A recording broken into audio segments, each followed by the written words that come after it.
हाय हाय आरती. Hello. युवागिरीमध्ये तुझं खूप खूप खूप मनापासून स्वागत. थँक्यू. अच्छा आरती, आम्हाला तुझ्याशी थोडा गप्पा मारायचा. म्हणजे मला माहिती आहे तू जिमिंग सेशन चालू आहे, तुझं व्यायाम करते, थोडंसं डिस्टर्ब करतोय, पण चालेल ना? ओके ओके, नो थोडं जास्त. अच्छा, तर आरती मला सांग ना की तू बॉक्सिंग व्यतिरिक्त आणखीन काय करते? BA last year. अच्छा. हो. मग बेसिकली तू बॉक्सिंगकडे कशी वळलीस? ॲक्च्युली मला लहानपणापासून ना स्पोर्ट्सची खूप आवड होते आणि मला असा काहीतरी गेम करायचा जो एकदम डॅशिंग गेम पाहिजे, एकदम करायचा. ठोकणारा. तो फक्त बॉक्सिंग होता.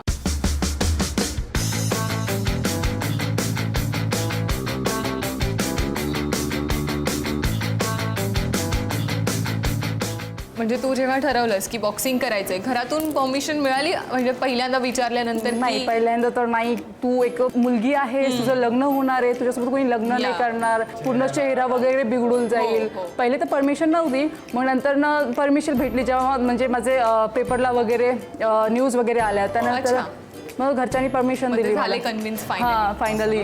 मग तू किती वर्षापासून खेळायला सुरुवात केलीस? 2012 पासून. आरती, आता तुझे पेपरमध्ये फोटोज येतात आणि तू बरेच कॉम्पिटिशन्स जिंकलीस, तू नॅशनल लेवलवर खेळतेस, तर प्रत्येकाचा बघ एक स्ट्रगल पिरियड असतो. तुझा स्ट्रगल पिरियड काय आहे आम्हाला सांग. ॲक्च्युली माझी म्हणजे आर्थिक प्रॉब्लेम असल्यामुळं घरी जास्त सपोर्ट नव्हता. आणि बॉक्सिंग एक खूप डॅशिंग गेम आहे आणि खूप पॉप्युलर पण गेम आहे हा. त्याच्यामुळं इथं म्हणजे कोणतीही स्पर्धा वगैरे काही खेळायचं असेल तर 10, 15, 20 हजाराच्या पुढेच खर्च असतो त्याचा.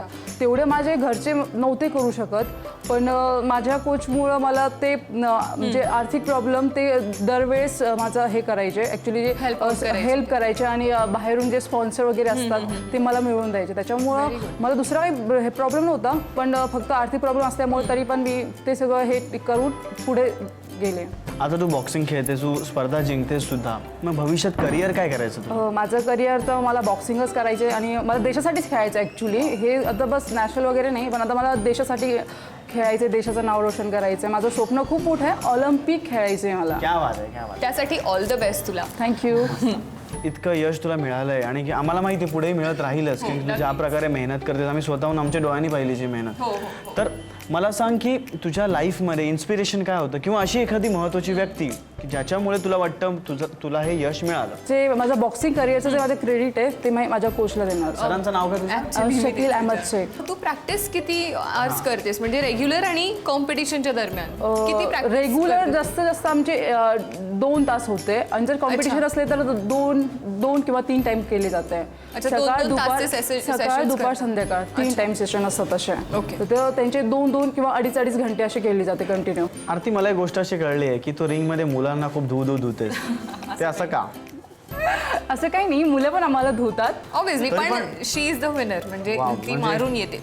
असं असतं ना, एकदा रिंगमध्ये घुसले ना तर नाही, मग समोर कोणी जरी असला किंवा माझा भाऊ असला किंवा माझी बहीण जरी असले, तो माझा अपोनंट आहे. सो त्याच्यासोबत मी अपोनंट सारखंच खेळणार.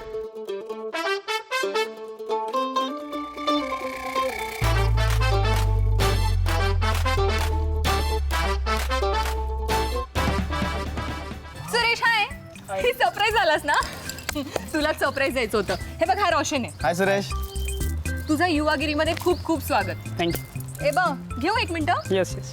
हे बघ, ह्याला म्हणतात पेंटिंग.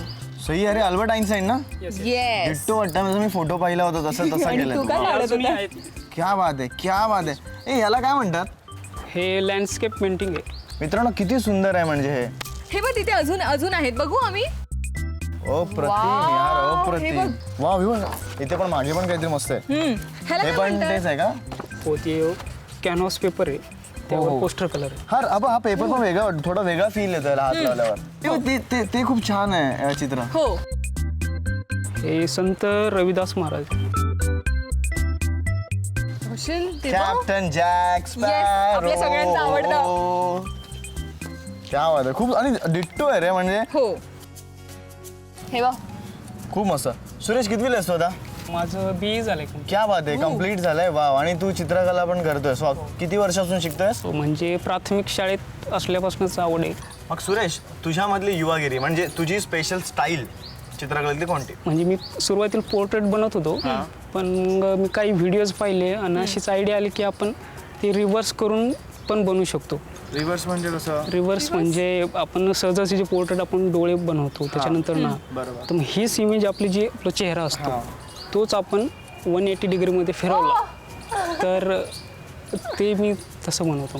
ऍक्च्युली ना थोडीशी कन्सेप्ट क्लिअर कर ना आपल्या व्ह्युअर्ससाठी exactly की सांगा. रिव्हर्स असं काय असतं. रिव्हर्स म्हणजे सुरुवातीला तुम्हाला कळणार नाही की ते पेंटिंग कुणाचं आहे, नंतर मी जे फ्रेम 180 डिग्रीमध्ये फिरवली तर तो चेहरा लगेच तुम्हाला दिसेल आणि शेवटपर्यंत तुम्हाला त्याचा अंदाज नाही लागणार की ती व्यक्ती कोण आहे. खूप सुंदर. वाव. यासाठी तू खास प्रॅक्टिस केली होतीस? प्रॅक्टिस करायला लागते, 1-2 दिवस करायला 1-2 लागते. दिवसात शिकलास तू इतकं मस्त करायला? हो. फ्रेंड्स, आपला एक मित्र चित्र काढायला लागलाय पण आपल्या बरोबर आहेत पेमराज सारडा कॉलेज अहमदनगरचे प्राध्यापक शशिकांत शिंदे. Yes. ते फार मोठे कवी आहेत. तुम्हाला त्यांच्या कविता माहितीच असतील, तुम्ही वाचल्या सुद्धा असतील. तर मी सरांना बोलतो, सर प्लीज. सर युवागिरीमध्ये तुमचं खूप खूप स्वागत. धन्यवाद. सर तुमच्याबद्दल फार ऐकलंय मी, म्हणजे आम्ही इतकं ऐकलंय की तुमच्या कविता ह्या पाठ्यपुस्तकात सुद्धा आहेत. त्याबद्दल सर सांगा. माझे 3 कविता संग्रह प्रकाशित झालेत. त्यापैकी पहिला जो होता तो आठवणीच्या कविता, त्यानंतर शरणगताचे स्तोत्र आणि नंतर मग ताटातोडीचे वर्तमान. त्यापैकी दुसऱ्या पुस्तकाला मला जे अनेक पुरस्कार मिळाले तो पुरस्कार विठ्ठल वाघांच्या हस्ते होता. आणि त्यांच्यासमोर जेव्हा मी कविता म्हटलो त्यांना ती कविता खूप आवडली.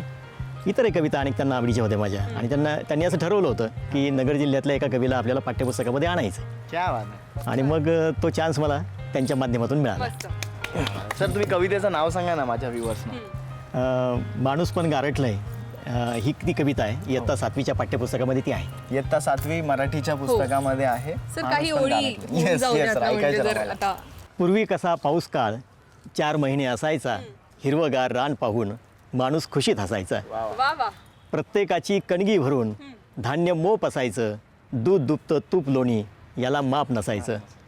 पसा भरून धान्य तर चिमणीच दारात टिपायची, पै पाहुण्यांसाठी माय दिवस रात्र खपायची. सणवार जत्रांमधून किती जल्लोष असायचा, भजन कीर्तन करीत गाव अख्खी रात्र बसायचा. एवढ्या तेवढ्या पावसा वाचून सारं चित्र पालटलंय, गाव पण हरवल्यानं माणूस पण गारठलंय. क्या बात आहे, क्या बात आहे. खूप सुंदर. सर तुम्ही बघू शकता माझा एक मित्र बाजूला चित्र काढतोय. त्याला विचारूया ना हा हा.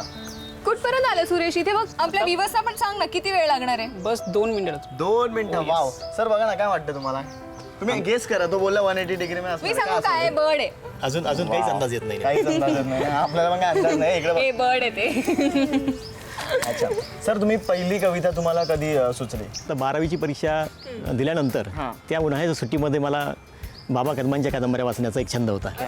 आणि ते वाचत असताना असं कुठेतरी जाणवायचं की आपल्याला लिहायला पाहिजे काहीतरी. मग मी थोडासा प्रयत्न करून पाहिला, काही ज्या ओळी लिहून गेलो त्या कविता आहे ते माझ्या मित्राने सांगितलं मला. आणि मग शोध लागला की आपण कविता लिहू शकतो. अरे वा. ती सुरुवात. लवली. खूप मस्त ना. आणि जेव्हा तुमची कविता पुस्तकात प्रकाशित झाली मग तो कसा मोमेंट होता, कसं झालं ते सगळं, कसं जुळून आलं? पहिल्यांदा पत्र आलं मला की तुमची कविता आम्ही पाठ्यपुस्तकामध्ये घेत आहोत, तुमची परवानगी हवी आहे. तर ऑब्व्हियसली कुणी पण परवानगी देणार त्याला. आणि मग मी परवानगी दिली. तो अतिशय आनंदाचा, म्हणजे माझ्या आयुष्यातला सर्वोत्तम क्षण मी समजतो. खूप मस्त. पण त्यांना कसं समजलं की ही कविता त्यांच्यापर्यंत कशी पोहोचली? माझी पुस्तकं प्रकाशित होती, ती त्यांच्यापर्यंत पोहोचलेली होती. त्यांनी ती वाचलेली होती, त्यांच्या कमिटीने वाचलेली होती. आणि त्यांना असं पाहिजे होतं की मुलांवर संस्कार करेल आणि त्यांच्या जगण्याला थोडीशी दिशा देईल. त्यांना एक थोडंसं समूहाचं काहीतरी वाचायला मिळेल अशा अर्थाच त्यांना हवं होतं, म्हणून ती कविता त्यांनी घेतली. सर तुमचे आवडते कवी कोण आहेत? नादो मानोर आहेत, विठ्ठल वाघ आहेत, आम्ही कुसुमा. भेटलो त्यांना. अरे वा. भेटलो सर. मी सुद्धा त्यांच्या घरी गेलो होतो, त्यांना भेटलो, त्यांचे आशीर्वाद आणि माझ्या त्या पुस्तकाला त्यांचे आशीर्वाद. आपण आलेलो आहोत भेटायला एका कलाकाराला ज्याची कला आहे फ्रूट कार्विंग. अशी माणसं जे पाहू शकत नाहीत, जे व्हिज्युअली इम्पेअर्ड असतात, ते त्यांचं आयुष्य कसं जगतात. मॅम तुम्ही शिकवलाय हा डान्स? हो. तुम्ही कसं शिकवता त्यांना? फीलनी मोस्टली सगळ्यात ज्या स्टेप्स असतात त्या फीलनी, म्हणजे मी हात असं करायचं म्हटलं तर त्या मुली माझ्या हातावर हात ठेवतात.